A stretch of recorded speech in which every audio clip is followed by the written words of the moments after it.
Good morning guys, it's another day. So last night na-invite tayo ni Tita Sel and Grace para sa morning swim. So at first parang hesitant akong sumama kasi late na tayo nagising dahil sa birthday last night. Pero ayun, nagising pa rin naman ako ng maaga and nag-message na si Tita Sel, so pumunta na ako.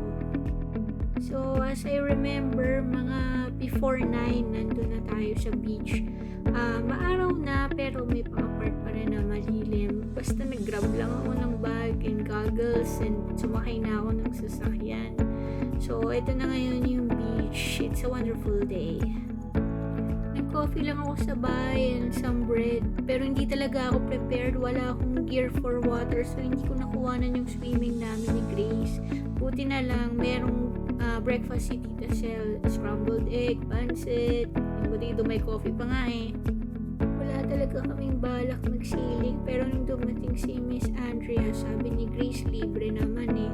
So nag-set up na sila ng boat and then second batch kami para dun sa sailing. So ayun na nga, first time ko mag-sailing, 3 lang kaming passenger. Nung una walang hangin, pero yun, nagkaroon din pero humihina din siya, so tumitigil din naman kami sa gitna, pero sobrang ganda, ang linaw ng tubig and yung view talaga pag nandun ka mismo sa boat, iba talaga eh. Sobrang na-appreciate ko yung 500 sails. Sila din yung tuturo ng swimming for adults.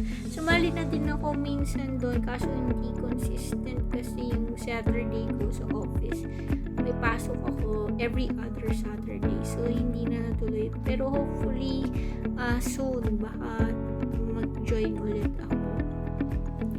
Hindi ko na-expect na ganito magiging adventure ko today. Sobrang saya, sobrang simple, ang dami naming sharing, and sila Miss Andrea masarap kasama, nag-joke sila, and may nakita pa nga kaming turtle eh. Sobrang bilis, kaso lang wala talaga akong gear. Next time magpe-prepare na ako para may share ko naman sa inyo yung adventure.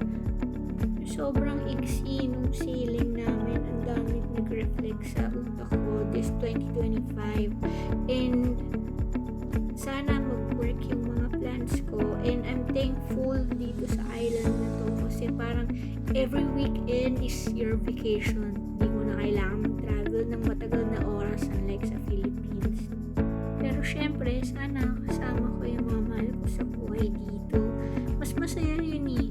So, thank you guys for watching. Hope you like and subscribe to my channel. And next, mag-upload ulit tayo